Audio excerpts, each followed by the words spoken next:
your soul, waiting to shine. Pour a cup, lay the cards, let the magic flow. Every path has a meaning, every heart will know. We all have a journey, we all have a light. Through the highs and the lows, it's gonna be alright. At the TarotJo Café, let's talk for a while. Sip on some wisdom, leave here with a smile. The world feels lighter when we share our way.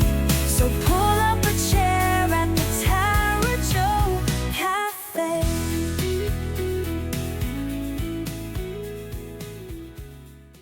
And welcome to another TarotJo Cafe. And I have a very special guest with me tonight because when we walk outside under the stars, and sometimes we just don't see only the stars, but oh, beautiful planets. And everybody is always curious about their horoscope and everything that the stars have to tell them.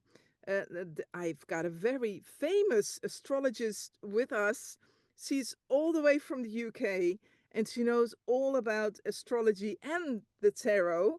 And she will be a speaker this year in 2025 in the International Tarot Convention in London. The one and only amazing Karen Currie. Wow, what a start. What an introduction. I think probably famous in my own mind might be the way to go. Perhaps it's more infamous than famous, who knows? Who knows? But yes, who knows? Thank you for that introduction. I now feel very important, which is lovely. We all like that, don't we? You are very important because you're here to tell all of us all about astrology and all your wisdom that you would like to share with us. Not everything, of course, but just tiny bits that we find very interesting and something you might not even know about me. I wrote a book about tarot and astrology as well. Did you know this? I did not know this about you. Wow, you are a dark horse. Oh, yes. I love that.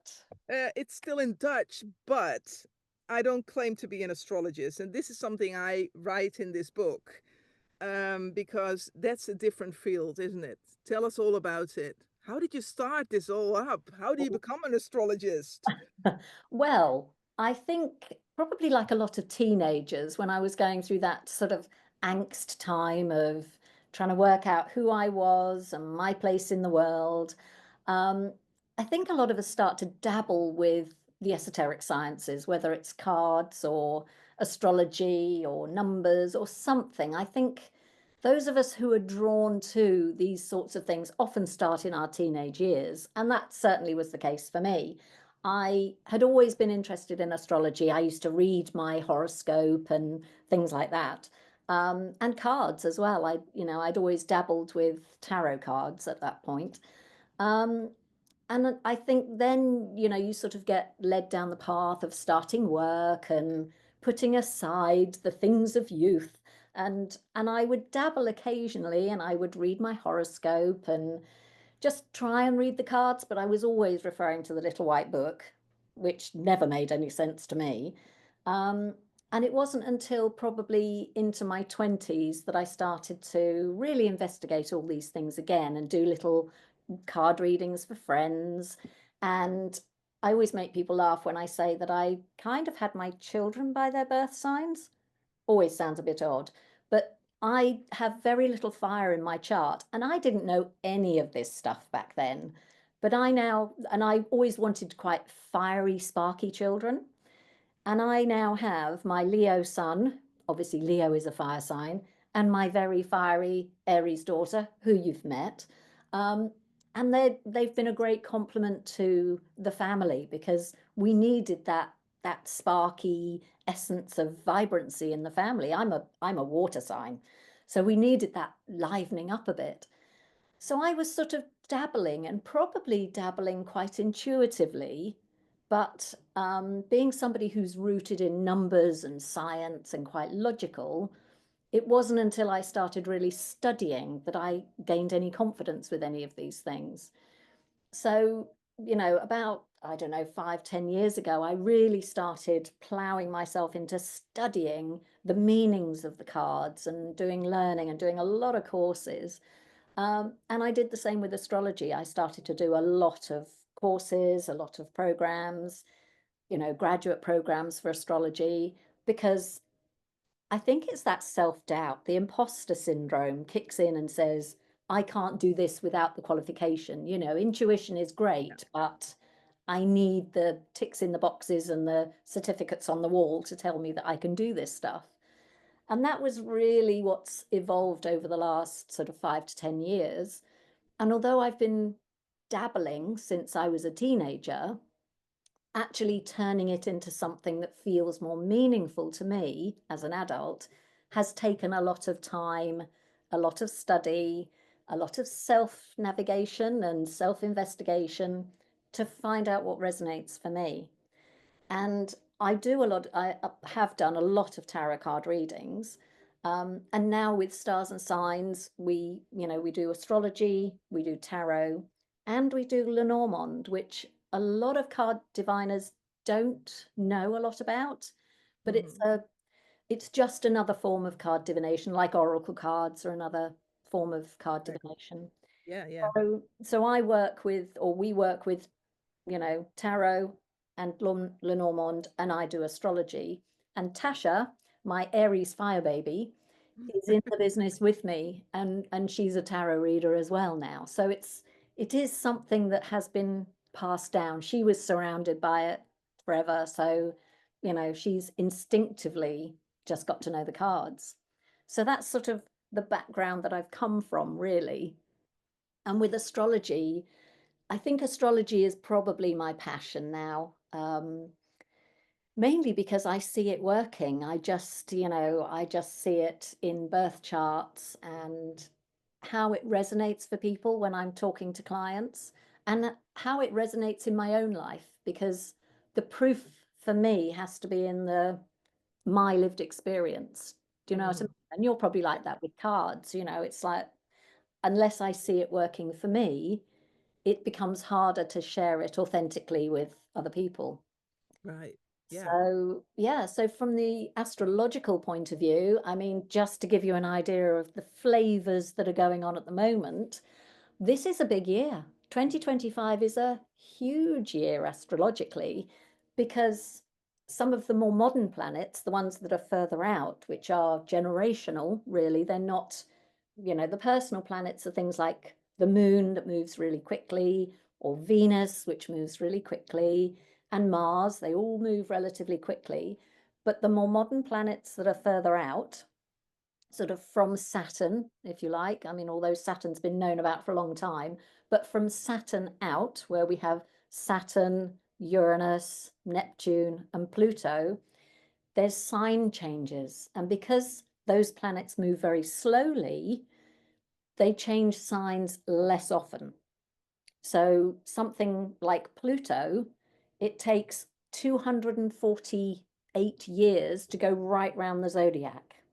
So if you imagine the sun's going round in 1 year, something like Pluto takes nearly 250 years to do the same cycle through the zodiac. So when these big planets change signs, the impact on us as a collective is just much bigger. It shifts energy.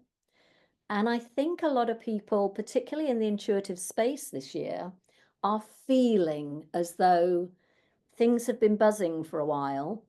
And we Mm. might have expected something last year in 2024 because it was even numbers and we were coming out of that COVID time, dare I say that particular word. But we were coming out of that, and I think everybody thought, oh, there's a buzz. We've got an even number in this year. We're going to be moving forward. But it was almost like a false start. You're at the starting grid, and somebody presses the buzzer, and somebody's jumped too quickly. So you all have to go back to the beginning.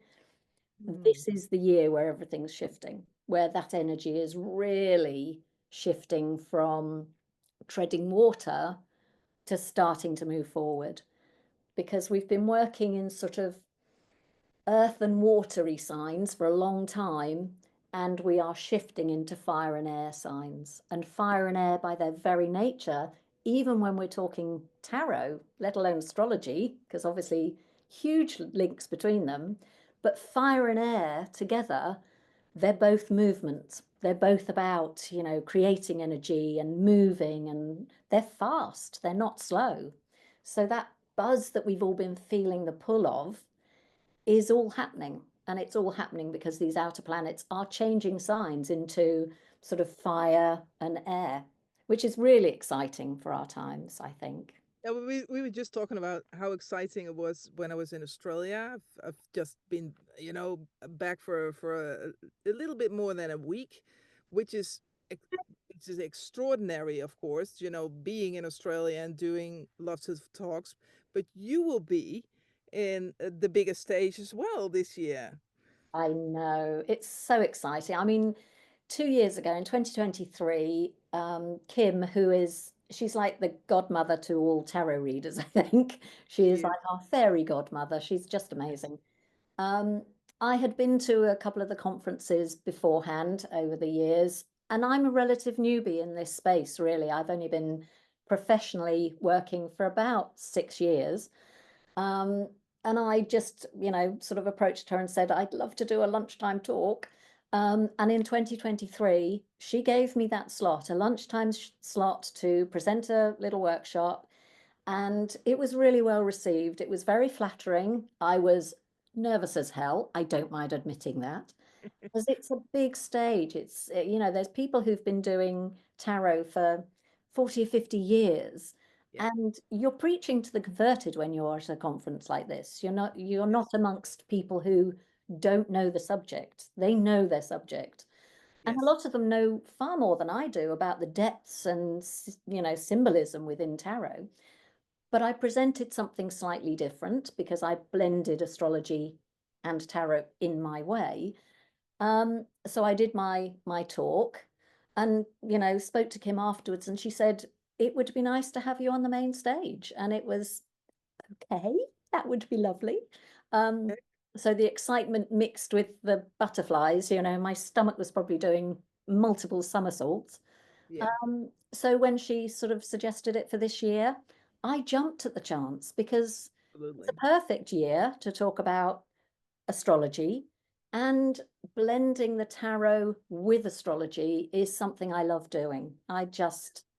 Because I think it raises our, people talk about raising vibration at the moment, but from the inside, if we're working with it personally, we can really get in touch with our own intuitive being to start living a life that just feels as though we're working in the way that we should.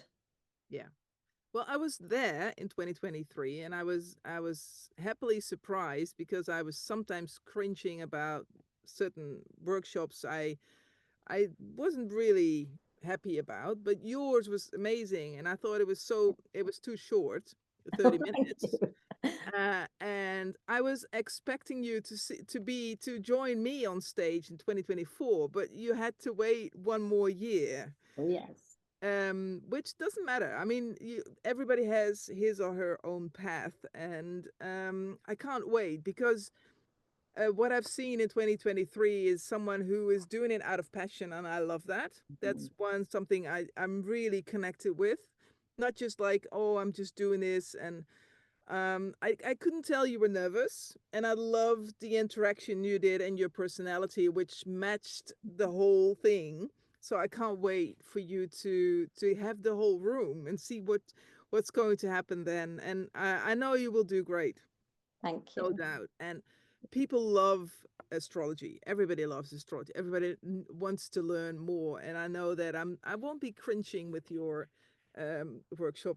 I will be very enthusiastic. So I can't wait to see you in the tarot convention.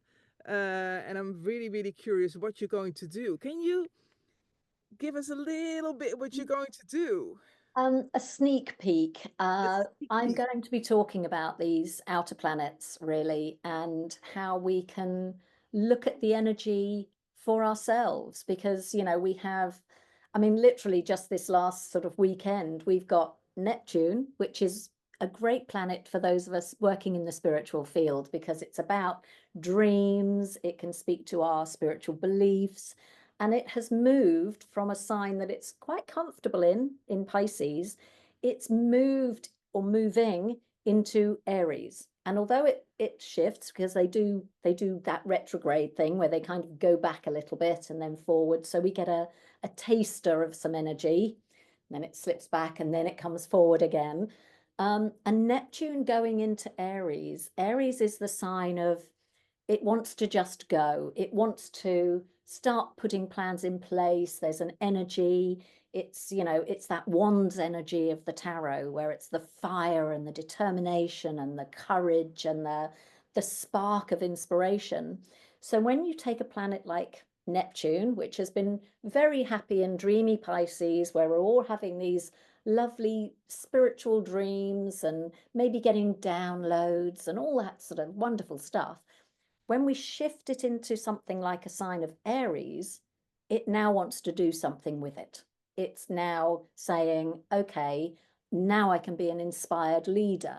I can be brave with my inspiration. I can be brave with my dreams and with my spirituality. And what does that mean for us as a collective? I think it means that those of us working in the esoteric spaces now feel like we want to stand up loud and proud, where for a long, long time, there's been a sense of being outside of the collective, because spirituality and even saying woo woo, people sort of, oh, it's woo woo. I think people now are just feeling a bit braver about the whole subject. It's like, so I believe in the divine. So I believe in tarot. So I believe in astrology. I'm just going to work with it. And I Yeah. think the bravery of Aries combined with the spirituality is very needed in this world at the moment, which is very materialistic and gung-ho and not necessarily kind to each other. Mm-hmm. I think those of us who want more kindness, those of us who are driven by something as a higher power, are going to be more brave about sharing it. So that So more like embracing it more. Is that what you're saying? yes. And I think with this shift, this is what I'm talking about at the conference, really, is this shift to the fire and air, getting us talking. The air is about the talking, the fire is about that spark, the bravery, the inspiration. So it's about how we put that into place in our lives, what we're all doing. So my idea is to explain the concepts and then get people pulling some cards about, okay, if this represents this card, how's it going to show up in your life? And then, we will talk that through, and I will have a little spread that people can work with. So yeah, I'm hoping that people feel inspired to be more prepared to share the message, because it's important, it's needed now. Now I can't wait. And You it's can tell only I'm April. passionate. I'm passionate. I'm so passionate about it. It's Yeah. April, so we have to wait till October. You were talking about the communication and talking, and me myself, I'm very much connected to Mercury. I mean, I love talking, so it Yeah, fits. me too. Uh, but for me, it's really challenging when the retrograde, when it's connected with Mercury. Yes. And when we came back from Australia, we didn't just suffer from the jet lag, but also this retrograde was here again, and it was so challenging. Can you tell me a little bit more about the retrograde, and why does it affect my life in such a way? I mean, even my wife says if Mercury is in retrograde, I don't recognize Joe anymore. Right. Okay. Do you know your birth chart? That's the first thing. Do you know? I do. Right. So if you just tell me your sun, moon, and rising signs, do you know those? I know I was born in the Virgo. I'm a Right. So Virgo. your chart has a Mercury signature straight away Ex- with the Virgo. Okay. Straight away. I'm very Yeah. much connected to the Mercury, and of course the magician. And Yeah. if we connected to the tarot. And the moon is. You've taught me this in 2023. I'm a Libra. Right. Okay. Which is an air sign. So yeah. So we have more of the language. Yes. And what else do you need? The rising sign. I think that's Cancer. Right. Okay. Which Cancerian, sorry. is, yeah, which is, sort of ruled by the moon. So there's a few things going on there. So I would always be, first of all, looking at your rising sign. That's always going to be more important to me, because everybody born the same month as you has the same sun sign. Mm-hmm. Everybody born in the same couple of days as you will have the same moon sign. But we then come down to time and place really tell us more about your rising sign. So the rising sign changes every couple of hours. And then your birthplace becomes very important. So that really does narrow down the type of personality you're going to have. So your chart ruler will be the moon, because that's your rising sign. So your chart is ruled by the moon, but you have your moon in an air sign. So the fact that your moon is in an air sign means that it wants to verbalize its emotions. It's also, because it's the moon that rules your chart, your emotions are going to fluctuate. And because it's ruled by an air sign, the way you communicate might fluctuate. Some days you might want to talk, some days you might prefer to be silent. It can all fluctuate. There's a very fluctuating quality. Mm-hmm. When we then bring in the Mercury, which is really important for you because your sun sign is ruled by that Mercury, there is a fluctuating quality about Mercury as well, because it's a very quick moving planet. It's the quickest after the moon. It moves really, really quickly. So already there's this fluctuating quality within your own chart. So Mercury retrograde may be part of the reason that it affects you so much, is because there's this fluctuation going on, that when one of the big three within your chart is affected, that going backwards, it's another sort of, not a stumbling block, but it's another thing that makes you pause for thought, that makes you want to just reflect, because that's the other thing the moon does. The moon reflects the sun. It doesn't have its own light. And because you're ruled by that sort of energy already, you can see that it's going to be really affected by everything that's going on. And when we talk about Mercury retrograde, a lot of people fear that, it's like, oh my God, I can't do anything. But all the planets go retrograde at some point, all of them, apart from the sun and the moon, and they're not technically planets. But when Mercury goes retrograde, it's just a time to reflect. Think of all the words: reflect, reassess, readjust, realign. So it's not stop, don't make any plans, don't write anything, don't send a letter, don't send a text. If you're going to send something, just reflect on it. Does that actually say what you need it to say? Mm-hmm. What is it I'm thinking about? Okay, I need to just maybe go for a walk and reflect on what I'm thinking. So It's like, that's how it shows up. yeah, it's like things slow down, and it's like your lack of energy. That's the Yeah. most important thing. It's just we're surrounded with a lot of people who are, spiritual, obviously. And lots of people like, oh, that's why I feel like that. It's Mhm. like it makes sense all of a sudden, instead of like, what's going on? Yeah. And I really, really like that you have an insight in, like, oh, that's why I'm feeling like this. Yeah. So And that you may feel these things more because your chart ruler as a Cancer rising is the moon. So you're going to be feeling a lot more anyway. As a person, you're going to be taking on a lot of the general emotions and the energy of the people around you. So very true. I yeah. remember you saying to me, and we didn't know each other that well back then, but you said, looking at my chart, I hope you do something in spirituality. I said, yes, I am. You Yes. know, Yeah. I still remember that you were saying that, like, yeah. I said, yeah, yeah, I'm doing something. Yeah, yeah, absolutely. But So, Mercury's a great one. I mean, it's our planet yeah. of communication, so when it's going backwards, we just need to be a little bit more careful about our words. That's all. That's all. And our words, also computers, Oh, and the communication in general, yeah. is that I've written something in my seventh book about it, about retrograde, because it affects me. And I wanted to teach people, like, if it affects me, maybe you've got something on this information, like Mm.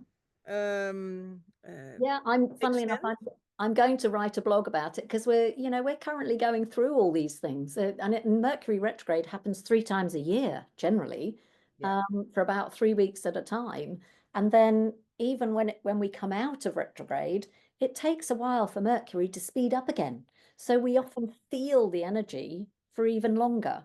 And all it means is that that planet is sort of taking a trip back just to get us to pause and reflect and think again.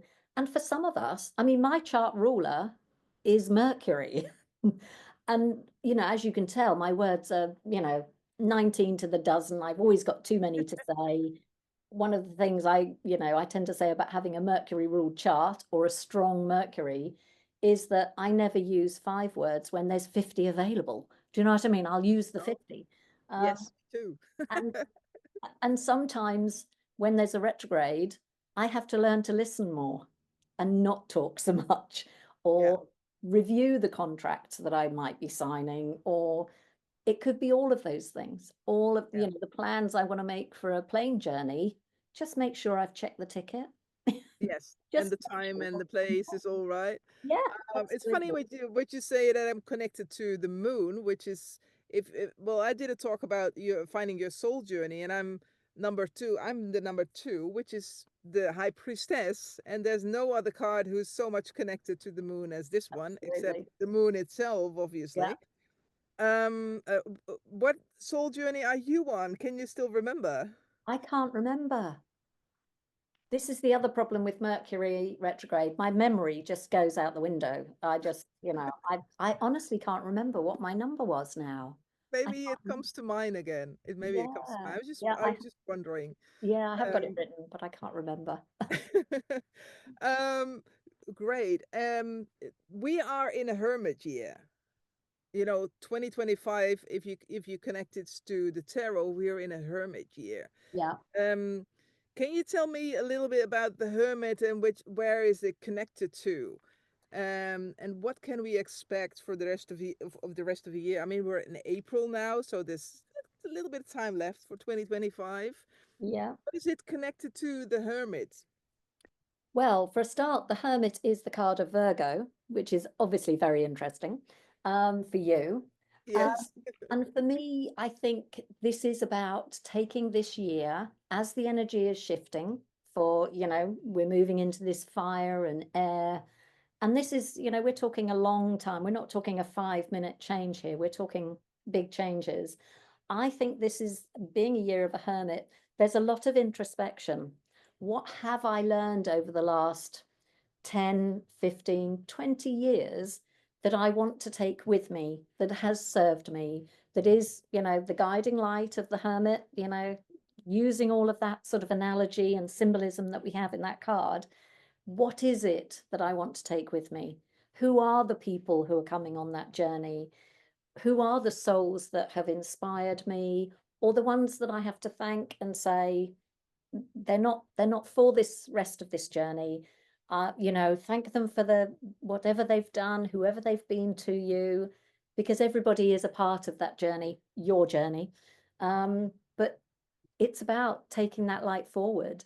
And I think certainly for those of us in the spaces where we're teaching tarot, sharing tarot, astrology, all of those things, I think it is about knowing that we are helping with that guiding light. We are showing a different way forward for the world, because the world is quite a mixed up place at the moment. There's a lot of very frantic yang kind of energy about combat and, you know, taking what we can from things to get what we want from things.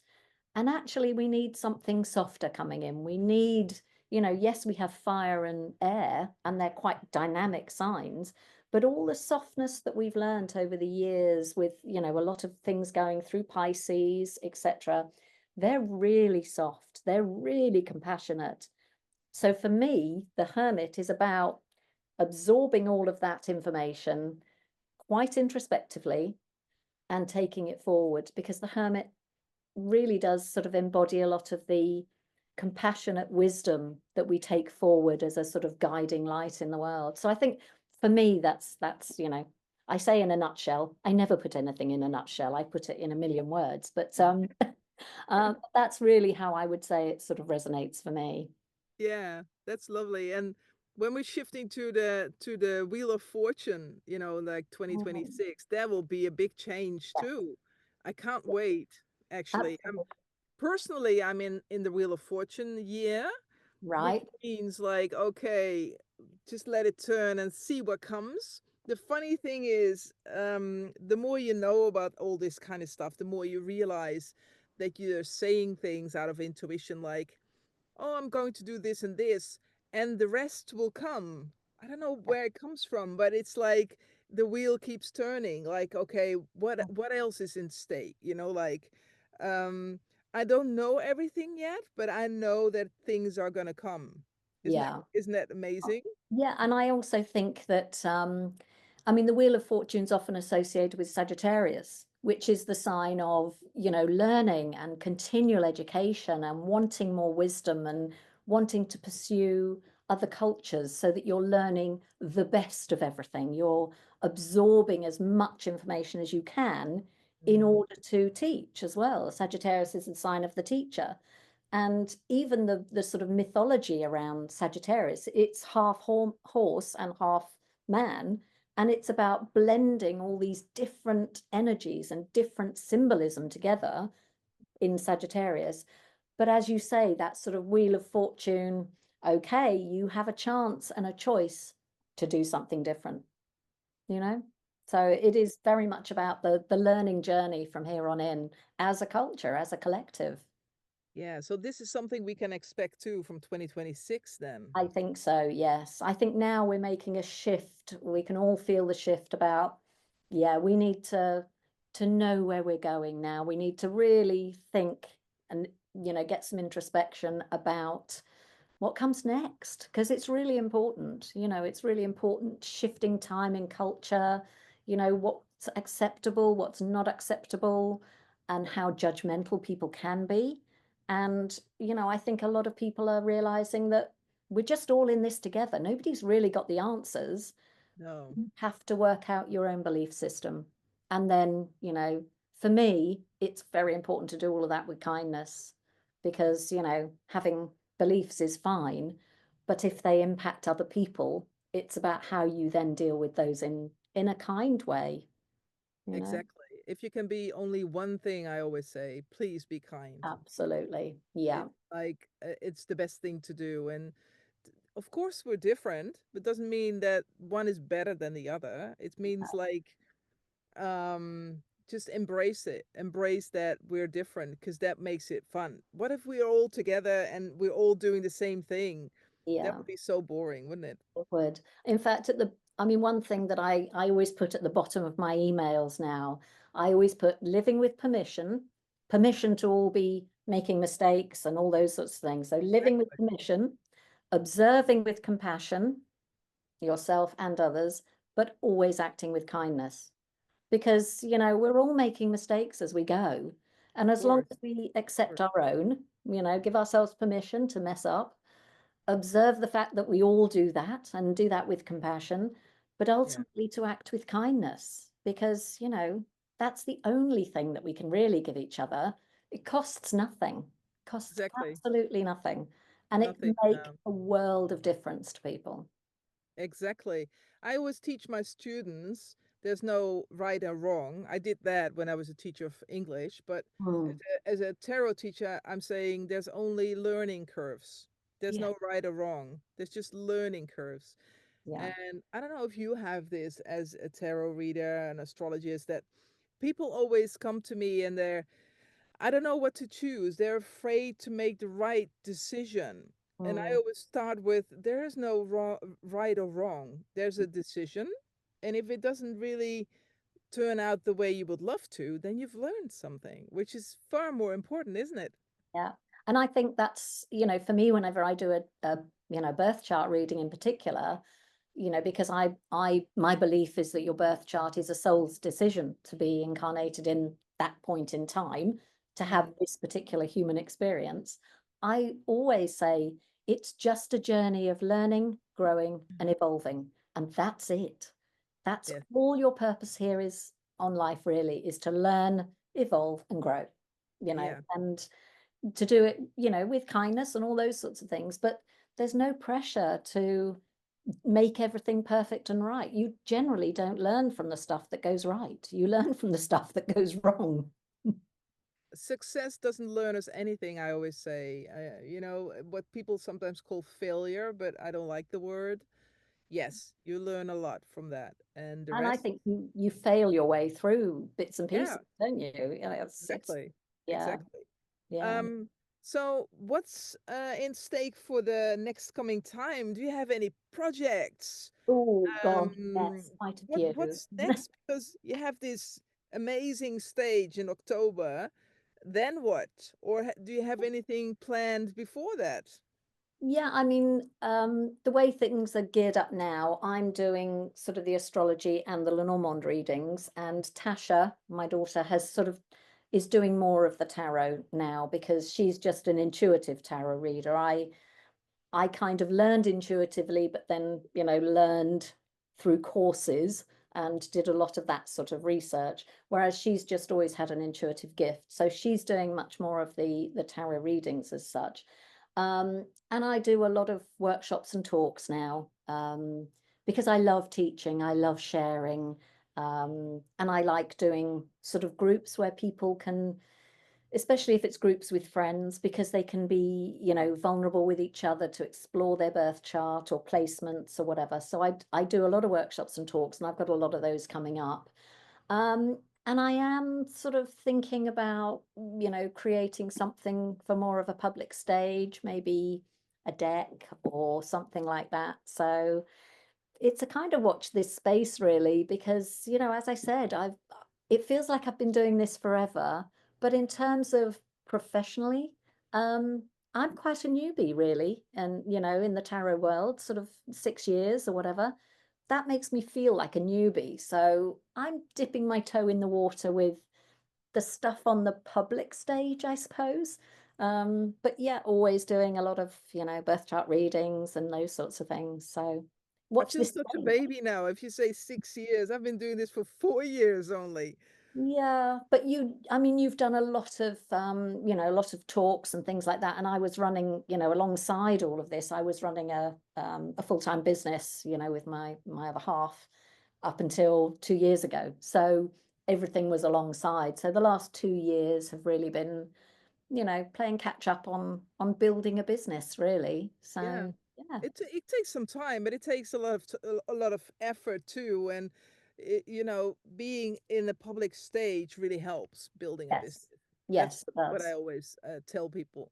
Yeah. I've written 7 books. Have you written anything in the meantime?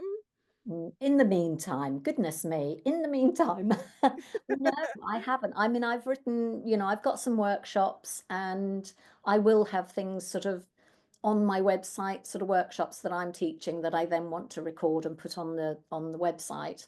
Um, but I've tended to do more in-person things, than Yeah. anything else. And a lot of it is down to time. It takes time to write a book, and I Yeah. don't and I want, if and when I do something like that, um, I I don't have a subject that I'm thinking that's the only thing I want to write about at the moment. Do you know what I mean? I I want to come up with something that just feels, as you know, I like things a little bit different. So I would want to have something that felt a little bit different for me, you know? So Yeah. yeah, you Oh, never know. You never it's know. lovely writing a book. I mean, I've written the tarot and astrology, which not from like really deep astrology, more like from tarot than astrology, to be honest. Mm, But it's lovely to put your signature in it, the way you like to do it. yes. And this is what I did. And I made, for example, spreads for the planets, different planets, and there's Yeah. spreads from the different planets. So if I manage to translate it before October, I will bring you a copy, see if you like Yeah. it, or Is you it think not, it's is it only available? Is it's it not available in English? no, not yet. Mm.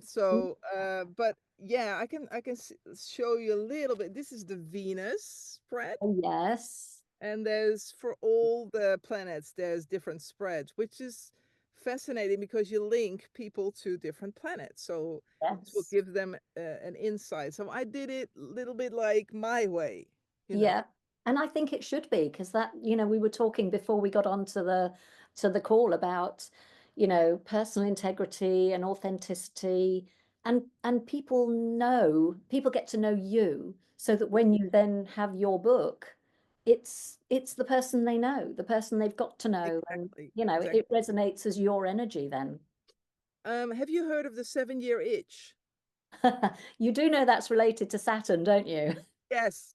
Well, I made the 7-year itch spread as well, which because I did a lot of, reading when I wrote this book. And it's about Saturn actually. And it's lovely because you do a tour in your own, journey, past and a little bit about the future. Yeah, I mean, when you look at 7-year increments, in most people's lives, 7, 14, 21, 28-ish, because it varies. Saturn doesn't move consistently. It's always interesting to see. For me, I like to look at the Saturn return. What are people doing about 28, 30? Because that's quite telling. And then, again, when it goes right round again, get to 60. But also all of the planets, apart from the ones that are a long way out, but they all have a huge impact. 42 is another hugely telling time for people, and we call that the midlife crisis. Right. Astrologically, I could tell you exactly what that is. And I'm turning 53 this year, level 53. Yeah. I thought this was the midlife crisis, but it's not. No, no. 42 to 44 is about the midlife crisis. Right, right. So, Well, yeah, because the only reason being is that there's certain, like we talk about Saturn with the 7-year itch as it goes round, yeah, to do the 28 years in a full cycle. But we also have Uranus and Neptune, and they're all moving around slowly. And at 42 to 44, there's a lot that all happens at the same time, because they're all taking their own path in their own time. And then when they meet up in certain ways, they all speak to each other. So it's like these different people in your chart in different rooms trying to talk to each other. And yeah, sometimes they're shouting. They don't always get on.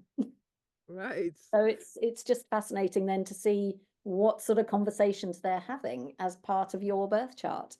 It's amazing how much knowledge you have. You really should write that book. Maybe in Lenormand with the astrology or something. Yeah, Something that's not been done. I mean, yeah, that would be really good, yeah, yeah. It would be fascinating. It would be fascinating. Yeah. wouldn't it? Hell, I love these subjects, can't you? Yeah, yeah, yeah, exactly. Well, if we look at the tarot, of course you also love the tarot, right? You love the tarot. That's Yeah, where I started. that's Tarot's where where I you started. started. Yeah. So if you look at the tarot, do you look at it differently as an astrologist?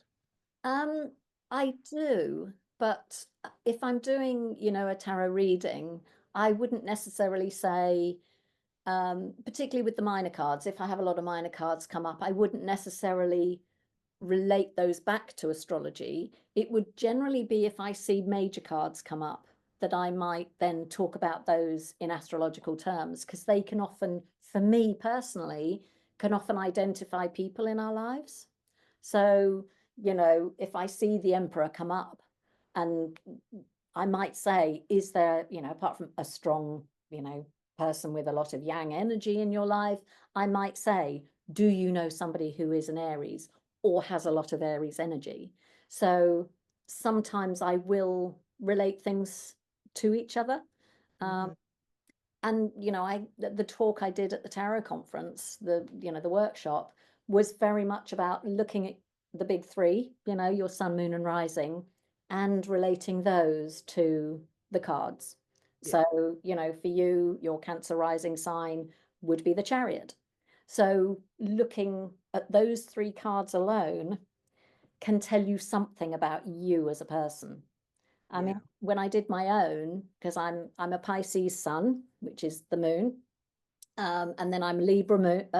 Yeah, then I'm Libra moon, okay, which is justice, and then I'm a Gemini rising, which is the lovers.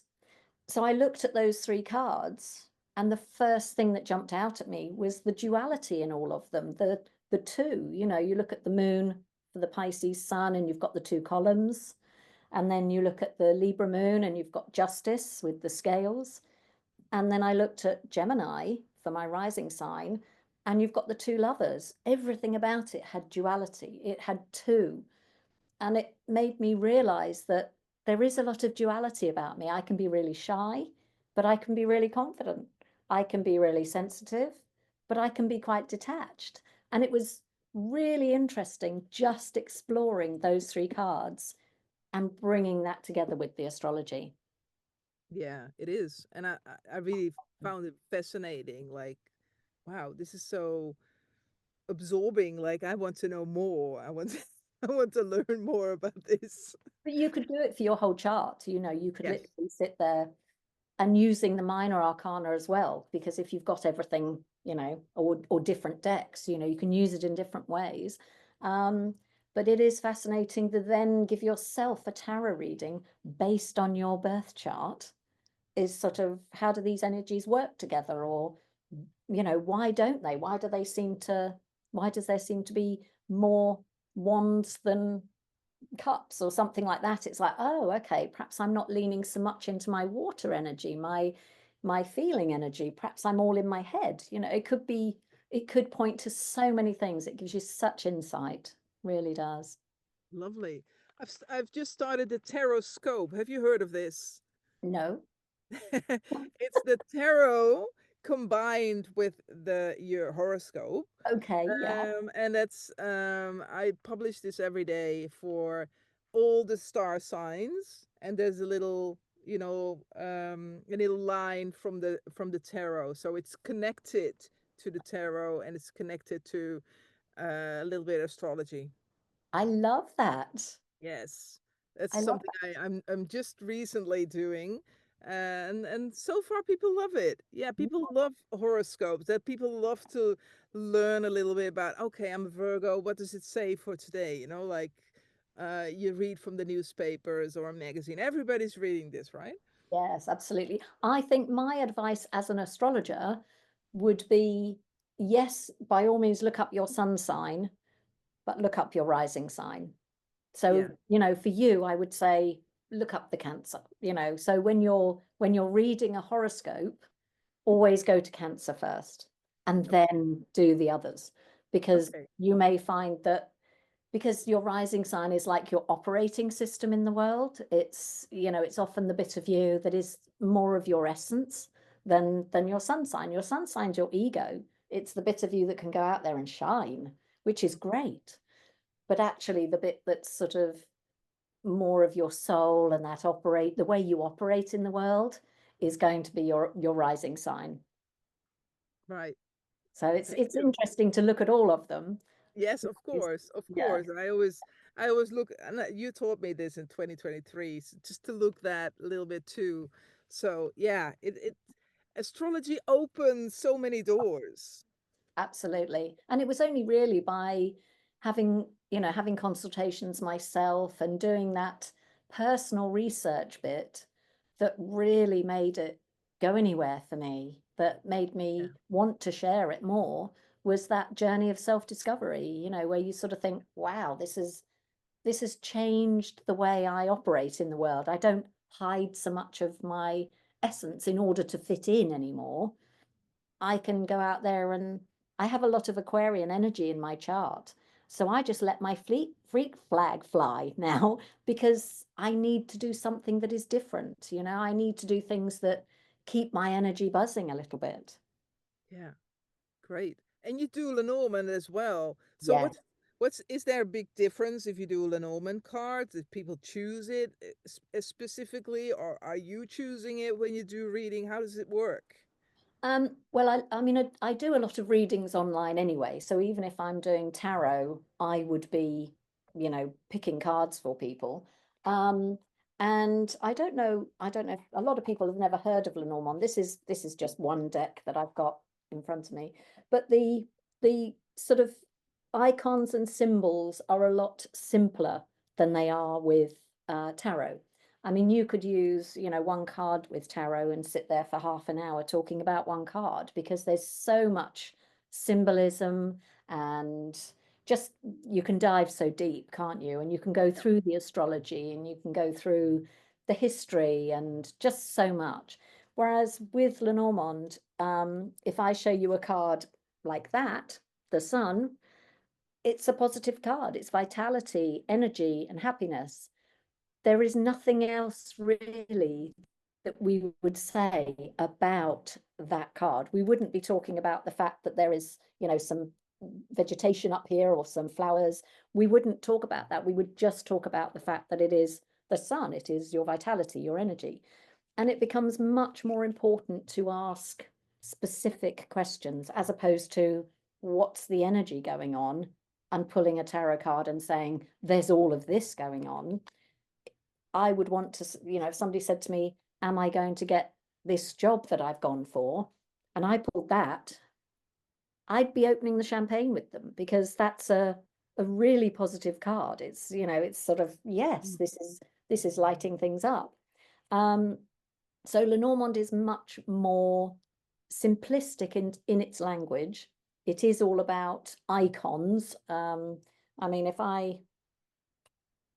a slightly darker card, the coffin, it could mean the end of something. It could mean that something's come to an end, depending on our question. Because if somebody said to me, I've lost my keys, I'd be saying, I think they're hidden in a box somewhere.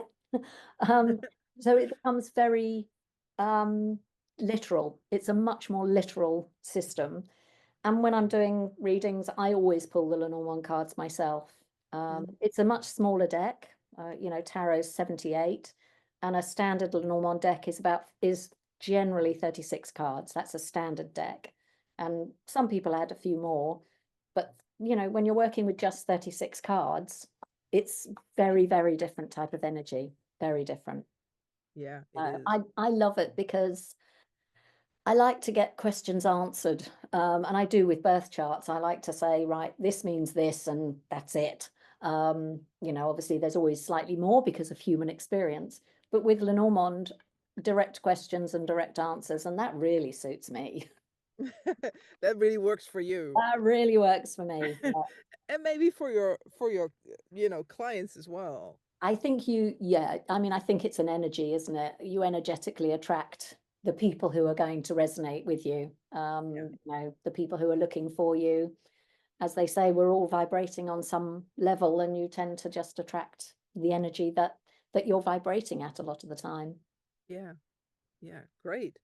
So what's on your wish list? If you could from 20 years from now, I have this little wish list that I really want to achieve. What's on this list of Miss Karen Currie? I think I would like a deck. I would like a deck of my own that I can put my stamp on, put my individuality and my quirkiness on. And doing that with Tasha would be great, Tasha, my daughter. To continue to grow the business with her would be lovely. That's sort of always a dream, is to have something that is your own. To have a lot of satisfied clients who come back, time after time for updates on their birth charts, because the planets are always moving. There's always stuff happening. To do a lot more workshops, a lot more talks, because I just love being in front of people and sharing the information that they can take away and use and apply or whatever. Just giving information that makes a difference for me, sharing that in the world, I love. I mean, being invited to Australia would be amazing, but sometimes I have to wait until you've been there first. So I think it's just keep doing what I'm doing, but more, just more. So yeah, that would be it really, I think. And will it be a tarot deck or Lenormand, or will it be something in the middle, maybe something completely new? What's going to be? I think it's probably more likely to be astrology. And then I think if I was to write anything, there's certain placements that aren't necessarily well known. And the one that I've been doing a lot of workshops about at the moment that I'm quite passionate about is something called Black Moon Lilith. I don't know if you've ever heard of it. Yes, I've heard of it. Yeah. It's a very powerful, we say feminine energy, but that doesn't mean to say that, you know, people who identify as masculine or whatever, that it's an energy that everybody has. But it's a suppressed energy, and it's about the powerful feminine. And I'm finding it very popular. So I think if I was to write about anything at the moment, it would be about Black Moon Lilith, because I think it's important. Sounds fascinating. Sounds really, really good. So, tarot's becoming, you know, something like you said, quite common. What do you think is going to happen in the future? Will there be a big thing in the future? Will there be will it just stay the same? What are your thoughts on this? I think that for a long time, tarot had, you know, the reputation of being something that you went to see somebody who, you know, was dressed in a certain way behind a purple curtain and all those sorts of things, and it was slightly scary to some people, and people don't necessarily want to know their future as such. But I think it's becoming more acceptable as people are doing a lot of self-discovery, and looking for purpose and looking for meaning, and getting in touch with whatever the divine might mean outside of a religious context. I don't think it's going anywhere soon. If anything, I think it is a growing, you know, a growing field, really. I think the esoteric sciences in every form, you know, you don't have to travel far to find people who are doing Reiki, who are doing something spiritual, who are offering retreats, who are offering esoteric wisdom. And actually, they've been around for thousands of years, Hmm. but we are getting back in touch with them because the world needs them now. We, you know, we've gone right through the scientific age, we've gone right through the, you know, scientific revolution, and we've built all these amazing power stations and sent rockets to the moon, and here we are in a world that is beset by war and famine and people being unkind and fighting. And actually, I think there's a lot of pushback against that to say, you know what, the old ways need to come back. And it offers a kinder way of living, I think. And Mhm. I think people are reaching for it. So I think it's coming back with a vengeance.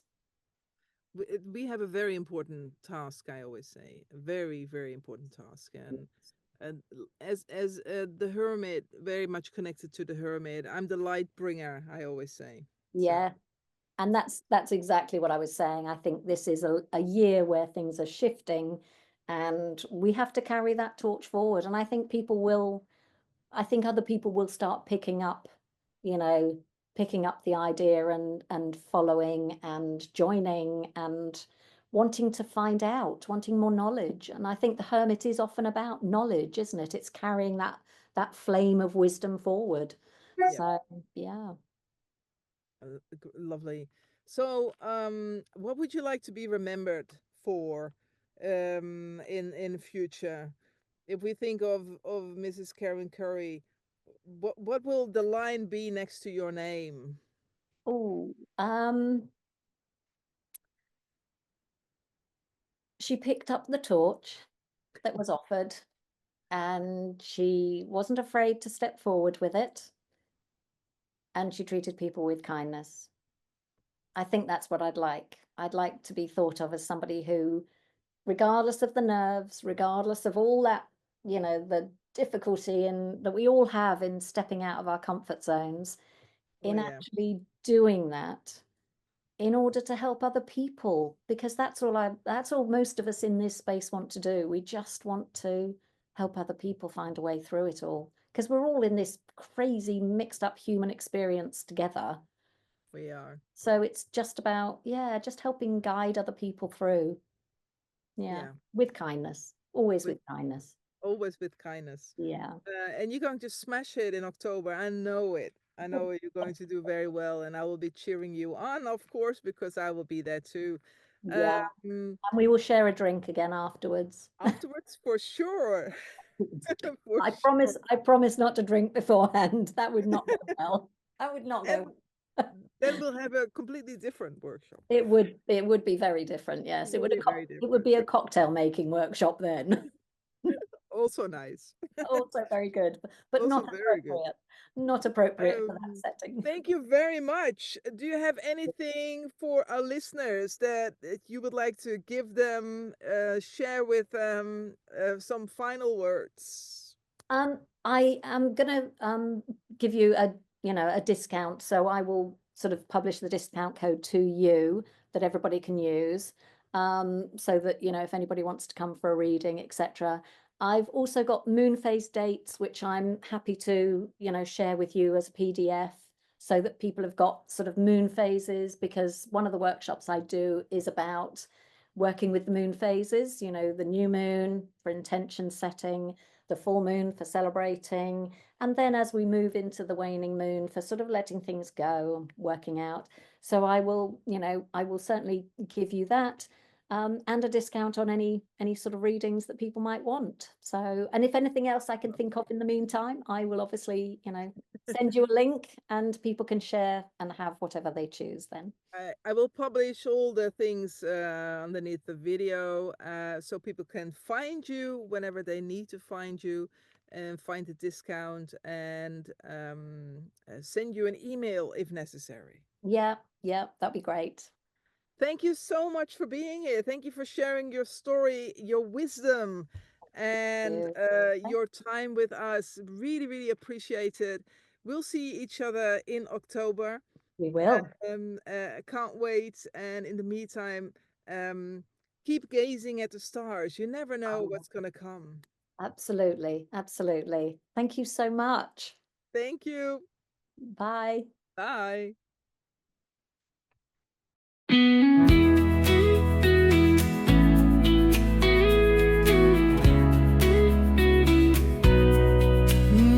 Take a seat, take a breath, let your heart unwind. There's a story in your soul waiting to shine. Pour a cup, lay the cards, let the magic flow. Every path has a meaning, every heart will know. We all have a journey, we all have a light. Through the highs and the lows, it's gonna be alright. At the TarotJo Café, let's talk for a while. Sip on some wisdom, leave here with a smile. The world feels lighter when we share our way. So pull up a chair at the TarotJo Café.